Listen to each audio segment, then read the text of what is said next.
Today I will guide you on how you can integrate automatic maintenance to your customer service chatbot on voiceflow.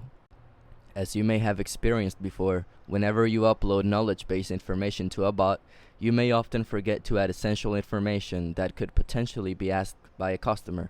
You've probably seen me do this hundreds of times, and you'll see me do it hundreds of times again. And whenever the bot can't find the answer, it will respond an irrelevant answer. So here's where we get a chance to implement maintenance to the bot. So basically, we want every question that was not answered to be sent to us.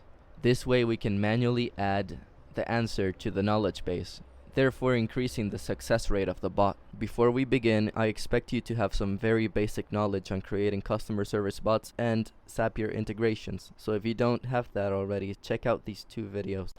Now I'll show you a demo that I built that incorporates this maintenance that I'm talking to you about. Let me show you how. So here I'm gonna ask the bot who is the owner. And normally, as you would expect, it'll answer correctly by looking at the knowledge base. But when we ask a question that is not in the knowledge base, such as what time do you open, the bot will respond by saying that it does not know the answer and automatically send that question to a Google Sheet. And that's where we come in and take that question and put it in the knowledge base so that from now on, the question will always be answered. Now let's go over every single detail of this demo bot. As always, you want to have knowledge base information in the bot. In the first block, we want to capture the question being asked inside a variable. On the second block, we'll use a set AI card to store the answer inside another variable. Make sure you set it to knowledge base. Onto the third block, add a text card that contains the answer, and then add a conditional statement card.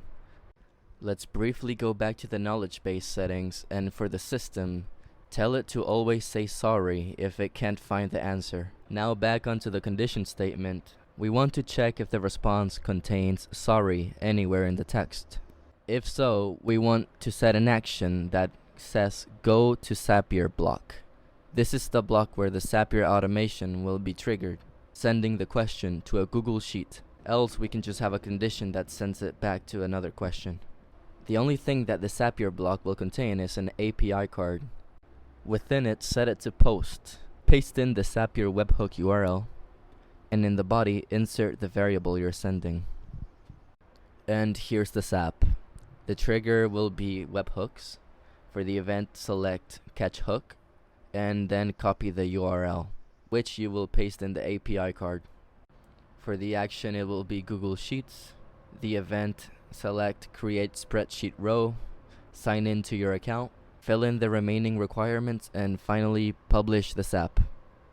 That's pretty much all there is to it. Now every time that the bot doesn't know an answer to the question, it will send that question over to the Google Sheet for you to update the knowledge base and have an answer for that question.